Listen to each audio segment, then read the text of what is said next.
हरियाणा में गेहूं की पराली जलाने पर रोक लगा दी गई है। कंबाइन हार्वेस्टर मशीनों पर भी सख्ती होगी। आमतौर पर धान की पराली जलाने पर रोक लगती रही है, लेकिन अब गेहूं का अवशेष जलाने पर भी प्रतिबंध लगा दिया गया है। इसके लिए कानून का हवाला दिया गया है। गेहूं की कटाई करने वाली कंबाइन हार्वेस्टर मशीनों में सुपर स्ट्रॉ मैनेजमेंट सिस्टम लगाने को कहा गया है। इससे प्रदूषण नहीं फैलेगा और सूखे चारे का संकट भी नहीं होगा। अगले महीने मई में पीएम किसान की 17वीं किश्त जारी हो सकती है।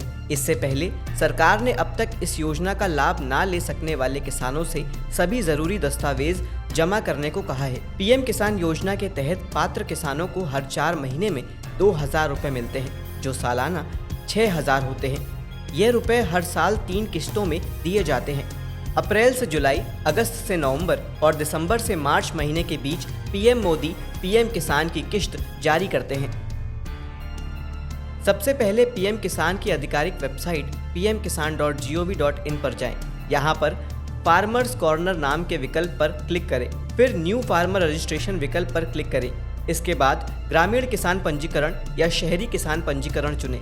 अपना आधार नंबर और मोबाइल नंबर दर्ज करें और अपना राज्य चुनें व गेट ओटीपी पर क्लिक करें। ओटीपी भरने के बाद बैंक और आधार कार्ड का प्रमाण देने के लिए सबमिट पर क्लिक करें। यूपी, पंजाब और हरियाणा में बारिश के आसार हैं। मौसम विभाग के मुताबिक देश के कई हिस्सों में बारिश होगी, साथ ही कई हिस्से लू की चपेट में आएंगे। फिलहाल उत्तर भारत में लू का कोई खतरा नजर नहीं आ रहा है, लेकिन दक्षिण के कई राज्य इसकी चपेट में हैं। 12 अप्रैल तक पूर्वी मध्य प्रदेश, छत्तीसगढ़, विदर्भ और पश्चिम मध्य प्रदेश, मराठवाड़ा में बारिश की संभावना है। कानपुर कृषि विश्वविद्यालय ने पेड़ों की बायोलॉजिकल आइडेंटिटी की सारी जानकारी देने के लिए पेड़ों में स्कैनर लगा दिया है।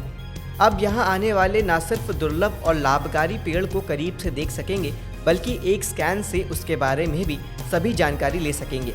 साथ ही ये भी मालूम चल सकता है कि इस पेड़ का इस्तेमाल किन किन चीज़ों में किया जा सकता है और वह किस प्रजाति के हैं। ये पेड़ सबसे अधिक कहाँ होते हैं, उन पर कौन सा फूल या फल लगता है, ऐसी सभी जानकारी इससे मिल सकती है। कृषि वैज्ञानिकों ने मक्का में लगने वाले उत्तरी झुलसा रोग से बचने के लिए समय पर बुवाई करने की सलाह दी है। मक्का के अवशेषों को नष्ट करने के बाद फसल को संक्रमित करने वाले उपलब्ध उत्तरी झुलसा यानी कि TLB रोगजनक की मात्रा घटती है। 1 से 2 वर्ष का फसल चक्र अपनाने और जुताई द्वारा पुरानी मक्का फसल अवशेष नष्ट करने से रोग में कमी आती है।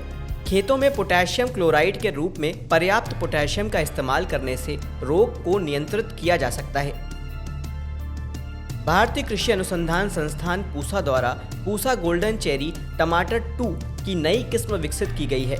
इस किस्म की खासियत यह है कि यह अनियमित बढ़वार वाली किस्म है। इसके टमाटर की पहली तुड़ाई रुपाई के 75 से 80 दिनों में शुरू हो जाती है। साथ ही क्षेत्र की जलवायु की स्थिति के आधार पर 270 से 300 दिनों तक किसान इसके पौधों के फल ले सकते हैं।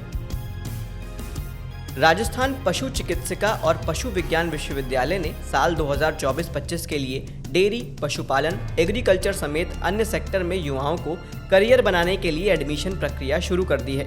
आवेदन के लिए अंतिम तिथि 15 अप्रैल 2024 है। प्रवेश जेट 2024 परीक्षा के माध्यम के जरिए होगा।